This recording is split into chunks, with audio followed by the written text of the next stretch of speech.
Praise the Lord.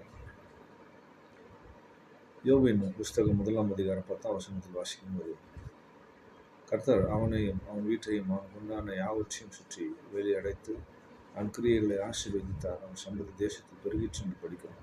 பிரியமானவர்களே, ஒரு மனிதனை தேவன் ஆசீர்வதித்து அவனுடைய எல்லைகளை வேலி அடைத்து பாதுகாக்க வேண்டும் என்று சொன்னார். யோபு 1 அதிகாரம் 1 வாசிக்கிறதை போல, உத்தமனும் சன்மார்க்கனும் தேவ பயத்தோடு தீமை விட்டு விழுகிறவனுமாக அவன் என்று படிக்கிறோம். தேவன் நம்மையும் நமக்குண்டான யாவற்றையும் வெளியெடுத்து பாதுகாக்க வேண்டும் என்று சொன்னார்.